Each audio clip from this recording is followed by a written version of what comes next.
ನಮಸ್ಕಾರ ವೀಕ್ಷಕರೇ, good is good ಮೋಟಿವೇಶನಲ್ಗೆ ನಿಮಗೆಲ್ಲ ಆತ್ಮೀಯ ಸ್ವಾಗತ ಸುಸ್ವಾಗತ.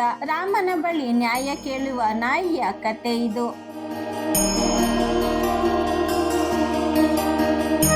ಇದು ರಾಮಾಯಣದಲ್ಲಿನ ನ್ಯಾಯ ಕೇಳುವ ನಾಯಿಯ ಅಪರೂಪದ ಕತೆ. ಸೂರ್ಯವಂಶದ ಎಲ್ಲ ರಾಜರಂತೆ ರಾಮನು ನ್ಯಾಯದಲ್ಲಿ ಕಟುವಾದ ನಿಷ್ಠೆ ಇದ್ದ ರಾಜ. ಪ್ರತಿದಿನವೂ ತಾಳ್ಮೆಯಿಂದ ಕುಳಿತು ನ್ಯಾಯಕ್ಕಾಗಿ ತನ್ನ ಬಳಿಗೆ ಬರುವ ಎಲ್ಲ ಜನರ ಕಷ್ಟಗಳನ್ನು ಆಲಿಸುತ್ತಿದ್ದ.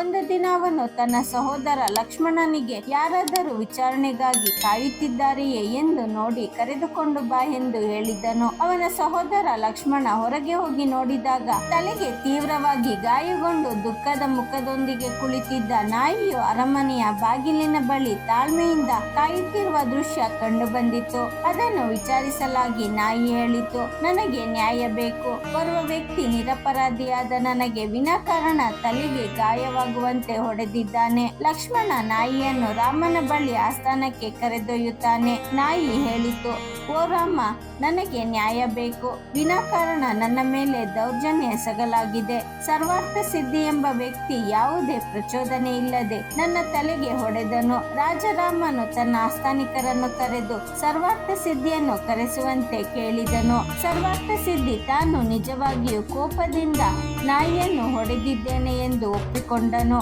ನಾನು ಅಪರಾಧಿ, ನೀವು ನನಗೆ ತಕ್ಕ ಶಿಕ್ಷೆ ಕೊಡಬಹುದು ಎಂದು ಹೇಳಿದನು. ರಾಮನು ತನ್ನ ಮಂತ್ರಿಗಳತ್ತ ತಿರುಗಿ, ಈ ಅಪರಾಧಿಗೆ ಏನು ಶಿಕ್ಷೆಯನ್ನು ನೀಡಬೇಕೆಂದು ನೀವು ಭಾವಿಸುತ್ತೀರಿ ಎಂದು ಕೇಳುತ್ತಾನೆ. ಅವರೆಲ್ಲರೂ ಸ್ವಲ್ಪ ಸಮಯ ಯೋಚಿಸಿ ಉತ್ತರಿಸಿದರು, ಈ ರಾಜ್ಯದಲ್ಲಿ ಎಲ್ಲ ನಿಯಮಗಳು ಮನುಷ್ಯರಿಗೆ ಮಾತ್ರ. ಇದೊಂದು ಸಂಕೀರ್ಣ ಪ್ರಕರಣವಾಗಿದ್ದು ಇದರಲ್ಲಿ ಮನುಷ್ಯ ಮತ್ತು ನಾಯಿ ಭಾಗಿಯಾಗಿದೆ. ಈ ಬಗ್ಗೆ ಯಾವುದೇ ನಿಯಮ ಇಲ್ಲದಿರುವುದರಿಂದ ನಾವು ಯಾವುದೇ ತೀರ್ಪು ನೀಡಲು ಅಸಾಧ್ಯ. ನೀವು ರಾಜನಾಗಿರುವುದರಿಂದ ನೀವೇ ತೀರ್ಪು ನೀಡಬೇಕು ಎಂದರು. ರಾಮನು ನಾಯಿಯಲ್ಲಿ, ನಿನ್ನಲ್ಲಿ ಏನಾದರೂ ಸಲಹೆ ಇದೆಯೇ? ನಿನ್ನ ಪ್ರಕಾರ ಯಾವ ಶಿಕ್ಷೆ ವಿಧಿಸಲಿ ಎಂದು ವಿಚಾರಿಸುತ್ತಾನೆ. ಅದಕ್ಕೆ ನಾಯಿ, ಹೌದು, ನನ್ನಲ್ಲಿ ತಕ್ಕ ಶಿಕ್ಷೆ ಇದೆ. ಅವನನ್ನು ಒಂದು ಮಠದ ಮುಖ್ಯ ಧರ್ಮಾಧಿಕಾರಿಯನ್ನಾಗಿ ಮಾಡು ಎಂದು ಹೇಳಿತು. ರಾಮನು ಹಾಗೆಯೇ ಆಗಲಿ ಎಂದನು. ಸರ್ವಾರ್ಥ ಸಿದ್ಧಿಯನ್ನು ತಕ್ಷಣವೇ ಮಠದ ಮುಖ್ಯಸ್ಥರನ್ನಾಗಿ ನೇಮಿಸಲಾಯಿತು. ಆಗ ಎಲ್ಲರೂ ಆಶ್ಚರ್ಯಚಕಿತರಾದರು. ರಾಮನೇ ನಾಯಿಯನ್ನು ಯಾಕೆ ಇಂತಹ ಶಿಕ್ಷೆ ಕೊಡಲು ಹೇಳಿದೆ ಎಂದು ಕೇಳಿದನು. ನಾಯಿ ವಿವರಿಸಿತು, ನನ್ನ ಹಿಂದಿನ ಜನ್ಮದಲ್ಲಿ ನಾನು ಅದೇ ಮಠದ ಮುಖ್ಯಸ್ಥನಾಗಿದ್ದೆ. ನಾನು ಮೊದಲು ನಿಷ್ಠೆಯಿಂದ ನನ್ನ ಕೆಲಸ ಮಾಡುತ್ತಿದ್ದೆ. ನನ್ನ ಕೈಲಾದಷ್ಟು ಸೇವೆಯನ್ನು ಮಾಡುತ್ತಿದ್ದೆ.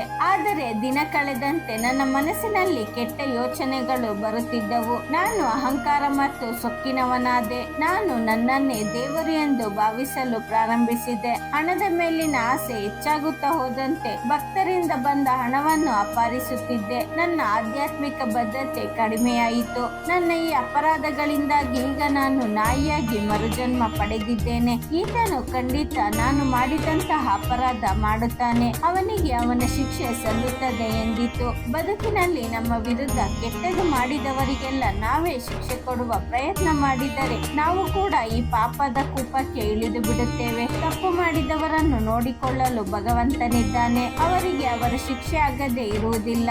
ಅದಕ್ಕಾಗಿ ನಾವು ಹೀನ ಸ್ಥಿತಿಗೆ ಇಳಿಯುವುದು ಬೇಡ.